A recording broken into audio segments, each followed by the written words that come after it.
Grabe guys, di ko akalain na ganito pala ang ugali ni Sir Romeo Katakutan. Sa mga nakafollow po sa inyo, baka hindi nyo po alam yung ugali ni Sir Romeo. Grabe po. Ngayong araw, mag-isa lang ako dito sa bahay. Namasyal kasi yung misis ko sa mga binan ko. Kaya para hindi mainip, mamamasyal na lang din muna ako kasama ang grupo ng Another Tomorrow. Kaya nagmadali na akong gumayak. Dahil ngayong araw, susubukan ulit namin pumunta sa Pampanga para makita si Idol TikTok Romeo Katakutan. Ang pagbabalik ng Another Tomorrow family, makikita na natin si Idol Romeo Katakutan. Samahan niyo po kami. Sana makita natin. Kaya malapit na po kami. Konti na lang. Pagdating namin ay may nagbalita sa amin na busy daw si Idol Romeo Katakutan. May medical mission daw sila ngayon po eh. Sana makausap natin si Idol TikTok.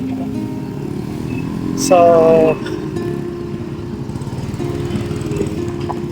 medical mission ba? May medical mission ngayon ano? Ngayon, may medical mission po ngayon. Kaya hindi natin alam kung sobrang busy daw po ni si Romeo.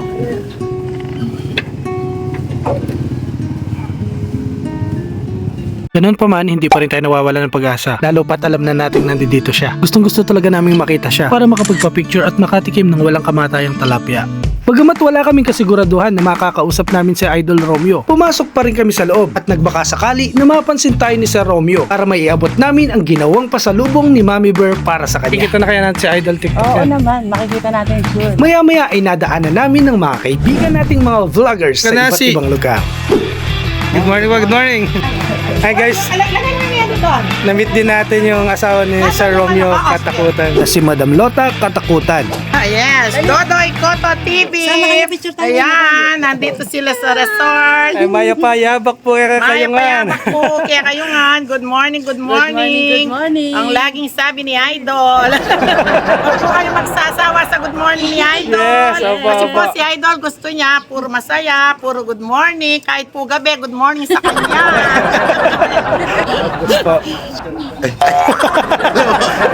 Magandang umaga po. Shout out sa mga followers ni Boss Kododo. Kododoy Koto po. Dodoy. Hindi ko nakita na why. Dodoy Koto TV. Shout out kay sa mga followers ni Dodoy Koto TV. Sa mga hindi nga pala nakakilala sa kanya, madalas nyo itong nakikita sa mga social media at siguradong kilalang kilala nyo ito. Madalas siyang magpamigay ng mga wheelchair sa mga taong may kapansanan. Siya si Kuya Prince at ang tawag ng mga tao sa kanya ay Kuya Ching. Isa rin siyang stroke survivor na may puso sa mga may kapansanan at volunteer sa Akay ni Sol. Good morning mga Kadodoy Koto TV yan. Please follow and subscribe si Kuya Dodoy sa kanyang mga videos, sa kanyang mga ginagawa, sa magtulong. Siyempre, ito the best talaga sa Idol. Idol! Habang nagsasalita si Kuya Ching ay bigla na lang may dumating sa likod ko.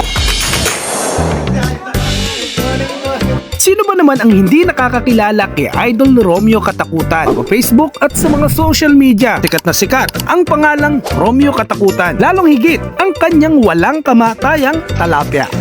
Araw-araw tuwing umaga ay nagluluto na siya para makapag-prepare ng pagkain sa mga taong bumibisita sa lugar na ito. Kitang-kita ang kababaan sa kanyang kalooban. Mahirap ka man o mayaman, siguradong welcome ka sa kanyang pasyalan. Yan ang pusong Romeo Katakutan. Galing po kami ng isang araw dito, di po namin kinabutan dahil general check-up po ninyo. Vlogger ka? Opo. Pogi ah. Yung part 1 po, hindi ko po kayo nakita, pangalan pero mo? part 2 po, nakita ko na kayo. Ay, salamat. Ano pangalan mo? Dodoy Koto TV.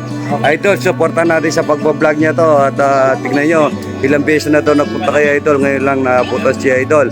Maraming salamat. At saka para po makatulong sa pamilya at saka makapagbigay ng saya sa pag-vlog niya. Maya ka kay Idol, laging tumutulong sa tao kahit na hindi siya nanunungkulan sa politiko. Opo, inspirasyon po kayo ng marami, Idol. Salamat. Salamat po ng marami. Grabe guys, di ko akalain na ganito pala ang ugali ni Sir Romeo Katakutan. Sa mga nakafollow po sa inyo, baka hindi nyo po alam yung ugali ni Sir Romeo. Wala pong mahirap, wala pong mayaman. Pag pumunta kayo dito sa lugar na ito, grabe po ang ugali po niya. Pinagluluto yung mga tao. And big shoutout kay Sir Romeo Katakutan, kay Madam Lota. Kilala sila ng maraming tao pero napaka approachable. Talagang ini-entertain nila yung mga tao. Yan ang tunay na ugali off-cam. Nando sa Chicharon Idol. Shoutout. Good morning. Ang sabi ni Idol. Yun po, sa susunod daw magdadala Chicharon. Yes! Shoutout Mami Sara at saka kay Pastor Ray Idol. Shoutout. Good morning. Ang sabi ni Idol. Yan. Yeah. Thank you po. Ito guys, yung pamangkin po ni Idol Romeo Katakutan, Sir Jeffrey. Good morning po. Good morning. Isa sa masarap na experience dito sa lugar ng Family Katakutan, ang makasabay namin siya sa pagkainan. With Idol TikTok.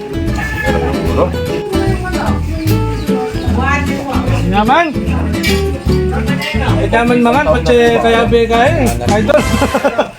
Isa sa mga bagay na natutunan ko at hinangaan sa Pamilya Katakutan, bagamat sila'y mayaman, kilala at matatawag nating may sinabi sa lipunan, pero ang kanilang puso ay ginintuan at marunong makasalamuha sa mga taong mas mababa kaysa sa kanila. Isang kagalakan para sa akin ang nakasama at nakilala namin si Idol Romeo Katakutan. Muli, ito po si Dodoy Koto. Nawa ay samahan nyo kami sa mga susunod pa nating biyahe. Pagpalain tayo ng Panginoon at mag-ingat tayong lahat.